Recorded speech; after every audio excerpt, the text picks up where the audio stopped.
Firstly, I think it's great that everybody woke up to actually be here, and that's not easy. So, I think we appreciate that.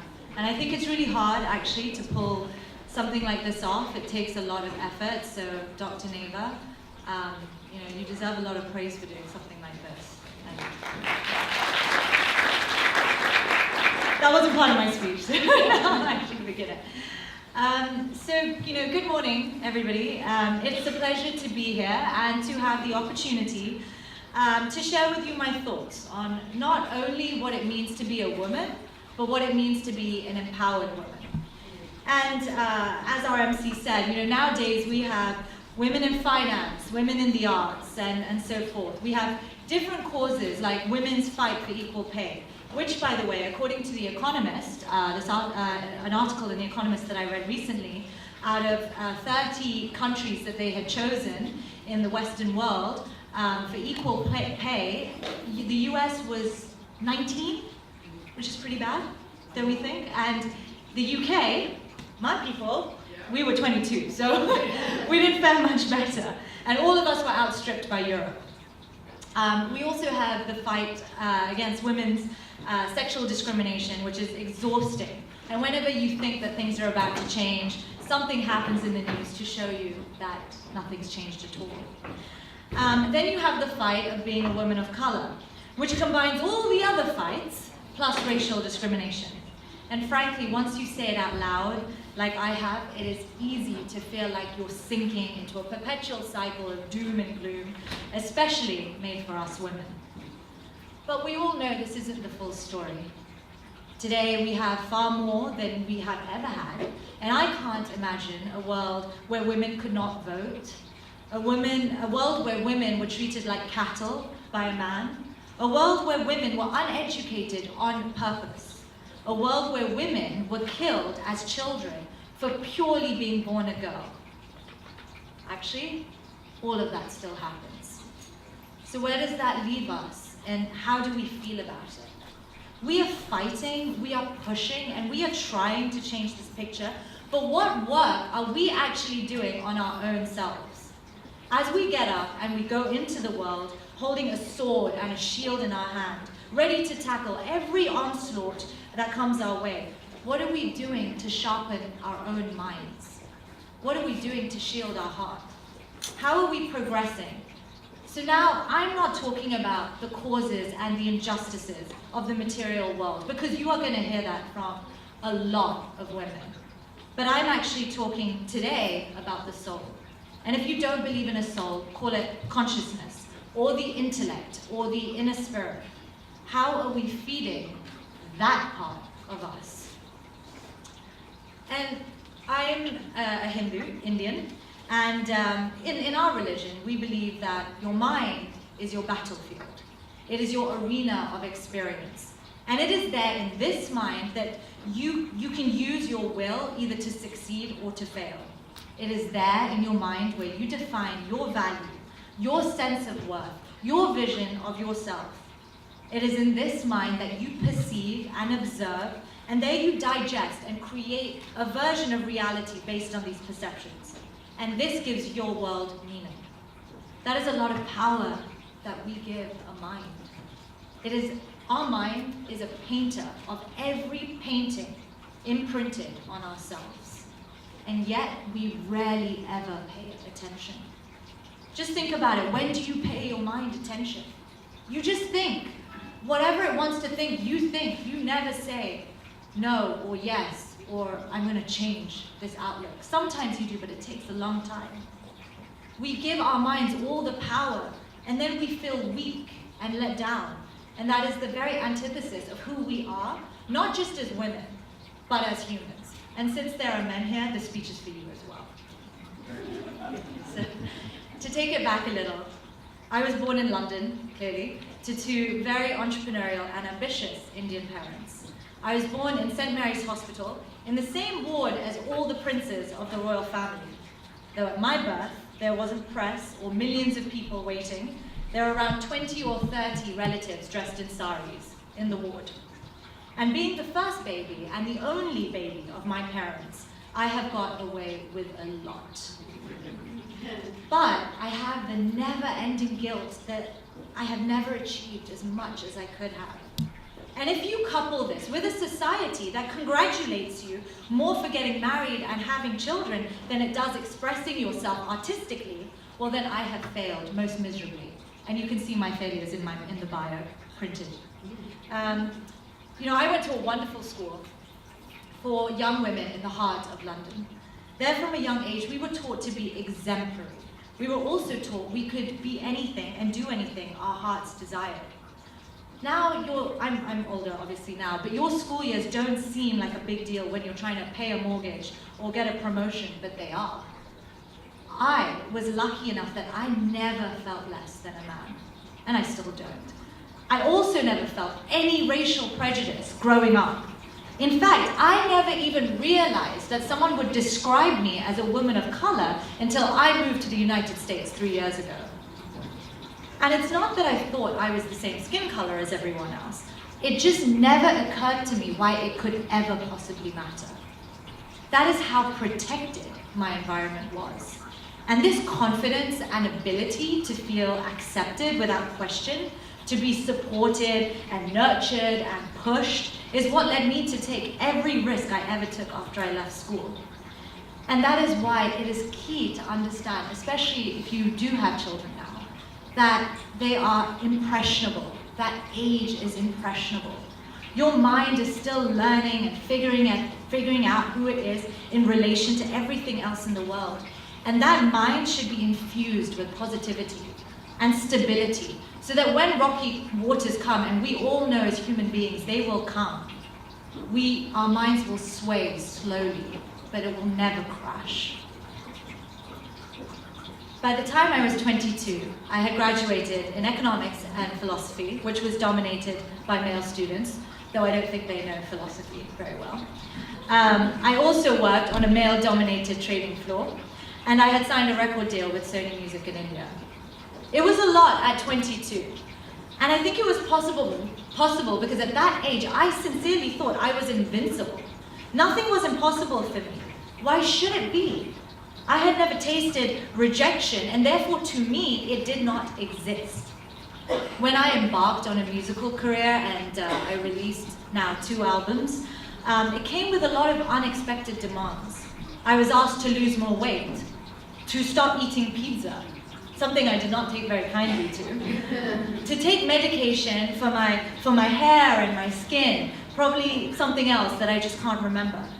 I was told that my cheeks were too fat for the camera for a music video. Can you believe this? And I can see like someone checking out my cheeks here, but 8 years on, yeah, it's a different face. But that's what I was told every day when I was a musician. And what I chose to do was see the funny side of it, because there really wasn't any other choice apart from self-doubt or anger. 2 qualities I had no desire to pick up, especially when driven by other people and their opinions. It wasn't easy, and I don't want to give the impression that being picked on for any physical attribute you may have is acceptable. It's not. But it's also the way the industry worked in the arts. And they weren't trying to be mean, they were trying to secure success for a woman in the arts, and that meant sounding and dressing a certain way. Men in the industry, I don't think anyone would dare tell them to comb their hair, let alone dissect their body or their clothing. But it happens every day. And not just in the arts, but across the whole spectrum. However, it is particularly bad in the arts because all your success and validation is derived from the public. That is not only dangerous, but it can destroy your sense of self. And as a woman, how do you deal with it? I don't know the perfect solution, but I feel you separate yourself from the criticism and suggestions. You logically ask yourself whether they are valid or not. And sometimes they might be. Sometimes we as humans need to hear harsh critiques and better ourselves. But sometimes we just need to laugh, recognize a ridiculous situation, and move on. And as women, we don't move on very easily. We either try and fight the battle, or we internalize the rubbish that is thrown towards us and make it part of us. And I'm not saying you don't fight injustices or prejudice. I do. I've fought them with every big decision I've made in my life. But you pick your battles, because time is precious. And this world has no problem wasting our time, but we should not waste it. You know, our time and our mind are our two most valuable assets, and we throw them away on a daily basis on something or someone that makes us feel less. Right? No? No one agrees with me? And to take a step back, what does it mean to internalize something? It means you create a layer within yourself unconsciously. If you imagine yourself as a young girl, and no matter what age you are in this room, I don't know, but imagine yourself as a young girl, let's say 5 years old, okay? And every time you hear something that tells you the way you should be in your life, the way you ought to be, you wrap another layer around you. Think of your age now and think of everything you have heard of the way you should be leading your life. And imagine that's a layer of clothing wrapped around this 5-year-old girl. And these could be impressions like, a prince has to save a princess, or you have to have a child, or you have to be a certain weight, or you have to go to a certain school, get a certain career, reach a certain goalpost. Your colleagues or your friends or your family have told you to lead a certain way of life because that's going to secure happiness for you. Therefore, you have to do that. Otherwise, your life will be miserable and you won't be happy. Can you even see yourself? How many layers of clothing do you have around this 5-year-old child? Where is this girl? We are so buried in layers and layers of conditioning. We are drenched, and this is both men and women, we are drenched from other people's words and opinions. Where are you in all of this? Remove the layers. We want to be powerful women. We want to change the world. We cannot do this when we are shackled by the impressions, judgments, and conditioning of this world. Remove the layers. Now you may be thinking, well, that's all great, but how do I then achieve my goals or become something if I'm removing all the layers that got me to where I am today? Having dreams or goals is different to being conditioned and feeling like you ought to be or have something. Dream big, but do it for yourself and your vision of your life, not for anyone else's. And this may seem obvious, but women have had millions and millions of years of conditioning to be subservient, and that is hard to undo. Having goals for your own life is what we call in my religion, it's called your dharma or your dharma, or Americans say dharma, but that might make you understand. And what it means to do your duty, to live your life in the best way possible for you. And it's to use your highest self and use your creative will to manifest that which you want for yourself and those you love. Otherwise, there really is no point in living. And there are many things. There are many things that throw us off-piste and make us feel less. And we have to eliminate those things. For example, a widow in India may not be invited to a wedding because she's considered unlucky. I would think in that situation it was the husband who died who was unlucky, not the woman. But no, we're taught the opposite. We are taught that in our world, mainly in our culture, that when a man is divorced, he is shown support. He is shown plenty of new options, whereas a woman is kind of ignored and perceived as a failure. Today, a man is high-fived for his many sexual conquests, whereas a woman is negatively labeled. And these things are changing, but not fast enough. And one of the most poisonous reasons it is not changing is because women still believe these convoluted ideas and treat other women the same. Mother-in-laws, especially in the East, and now I've seen it in the West as well, they treat their sons like gods and their daughter-in-laws badly. Why? Because they were treated like that before, and therefore it is the way that it is. I mean, if you think about it logically, spiritually, intellectually, it is absolutely ridiculous. But we as women conform and do not change ourselves for the woman next to us. So I have a friend, she's beautiful, intelligent, ambitious. She's a doctor in New York, and she owns a few practices and would like to continue to grow. You know the response that she gets from men? That sounds like too much for you to handle. Or another great response, oh, you have all of that? You must be in a lot of debt. She has been asked to quit medicine by men. She has been told not to buy her own apartment because it puts men off. She has been told repeatedly to be less so that a man can feel like he is more. And it is not just men who tell her this, it is women also. Why would you ever tell another woman to lower herself for someone else? You would never, ever tell a man that. And it reminds me of this great lyric from my favorite album by my favorite artist called Miseducation of Lauryn Hill. And it's a great album. Yeah. Go back to it, it's just a great album. But anyway, so she has this line and she says, and it's short, but all she says is, why for you to increase must I decrease? And she hit it spot on. I will not decrease. If you want to increase, you come and match me, but I will not decrease. And I am not blaming men. The like 5 of you who are here, I'm not blaming you. I'm not blaming men. They are also conditioned. They have a default pattern. Maybe they have a little voice in their head that says, must be caveman, bring wood home, feed wife, be strong. But that's not our problem. Our problem is in the way that we treat one another. When I was younger, I did not understand the concept of jealousy or insecurity, or that I could bring those traits out of someone else.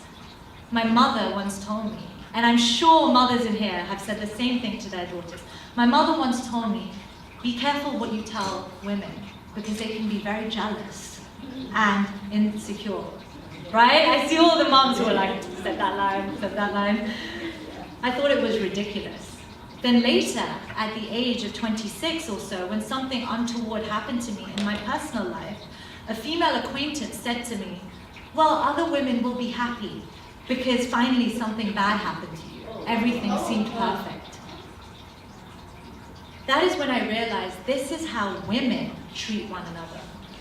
How little respect, genuine love, and support we hold in our hearts.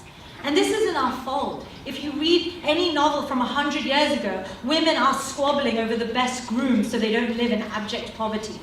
They are preening and sprucing themselves constantly in every novel that I've read growing up in England. But this must stop. You know, we idolize women from a distance. The Beyoncés, the Michelle Obamas of the world. But in our day-to-day, we fail to identify with the woman right next to us.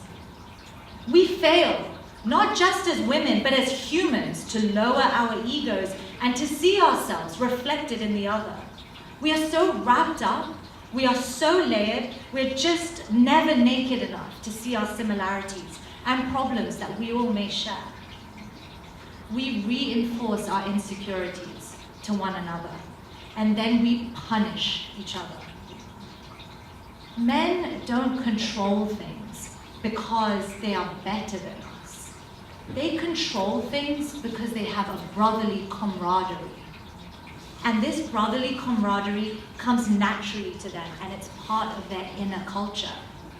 Okay, I see a gentleman who was like, I don't think I agree with that. Well, women seem to group together easier than men. Yeah. I don't know, I think now, but on a simple level, I was going to use a different phrase, but on a simple level, you see a man and a man working together, and yes, egos get involved, but there is a certain respect and acceptance for the man next to you. right? You see that in war as well. You see that in a lot of examples. Whereas women have never traditionally done that. It's never been in our mindset. Whereas women are now cultivating that. You know, we do it on the grand scale. We do the marches, the discussions, the movements, the social media, we're all one. We do that. But the habit needs to start a lot closer to home. The habit to say, to do, to react, to define lives in our mind. And the movement starts there. It starts with how you treat your sister, your friend, the random woman sitting on the tube next to you. Well, you don't have tube, subway, but yeah. You know, I was going to ask the question that how many people here felt that life just gets tougher, because I feel that. You know, I feel that we start off with this clean slate, and then by the time we've passed through the education phase and we're well into work and an adult personal life, we have so much on our plate. And things just keep happening. And I feel this must be for everyone sitting here. Things just keep happening, both good and bad. And you think you have control, but you don't have control, and your life is constantly flashing across your eyes. And I see this guilt and this desperation in myself and fellow women to succeed. Girls who think that a man will make them happy, or women who think if they reach a certain level in their career, then they will be happy. You know, women who think that if they don't match their biological clocks, then, you know, they're going to miss the boat and they're going to be unhappy. And this is not just women, this is men and women, we all look for happiness in everything outside of ourselves. Everything. Think about it. Everything. I'm going to get this, I'm going to be happy. I'm going to buy that, I'm going to be happy. If I get the bigger house, I'm going to be happy. If I make MD, I'm going to be happy. You know what? When I have children and they reach a certain age, I'm going to be happy. Does the happiness ever come? It doesn't come, because happiness is your constant nature. It's your way of being. It is controlled here. But we don't try and control this. We try and control all the variables outside of us, which we cannot. You know, over here in the West, I find that we have an obsession with perfection, a desire to have everything completed and be a complete version of ourselves. How many times have you asked a man what he's thinking, and he's responded, nothing? This isn't actually a bad thing. Not thinking, not obsessing, not dissecting the past or creating anxiety in the future means you are present. Not thinking doesn't mean that you're incapable or unintelligent. It means you're quieting it, you're silencing your brain, your mind. That's what you're doing. Because remember, your mind is like a pendulum. One day, you're thinking about something that happened last week that hurt you. Next day, you're worrying about something that's going to happen in a year's time that you can't control. This is your mind. It sways from past to future, and it's very rarely in the present. So women empowerment, to me, means empowering my mind, controlling my senses, my reactions, my ego, my anxiety, and allowing myself to breathe. It means embracing the woman right next to me and identifying with them, supporting them, understanding that they are not in competition with me, but that they are my reflection, they are my sister. Celebrating womanhood means celebrating myself and loving myself. And this brings me to my very last observation. If you weren't sick of this British voice already, the last few years haven't been easy for me. Musically, I peaked very early, and at that age, I did not know what to do with my success or how to monetize it for a lifetime. I didn't know how to build a brand or how to take advantage of a gift offered to me, nor did I really know how to make any long-term decisions. Since then, I've been on an artistic roller coaster, and I've had both blessings and undeniable troubles. But the greatest story I have ever taken with me is of a goddess in India.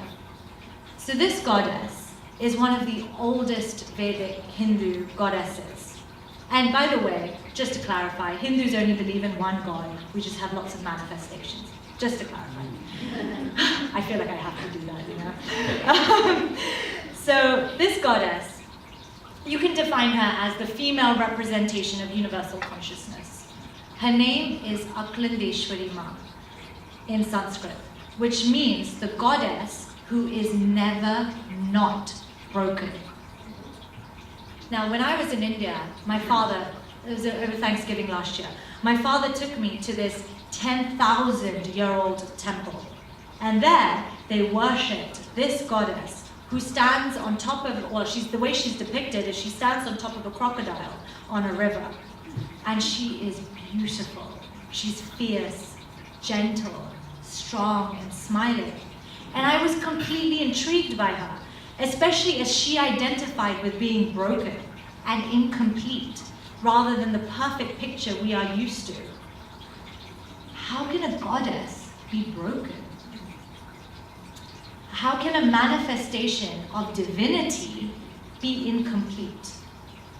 Well, what she means, and the point of her, is that as a woman, you have to embrace that you are broken and can be broken into many, many parts. You have to embrace that you are imperfect and fragile, because only if you can be broken into many, many parts can you put yourself back together in any way that you want. If you are born fixed and solid, you cannot change, you cannot mold, you cannot grow.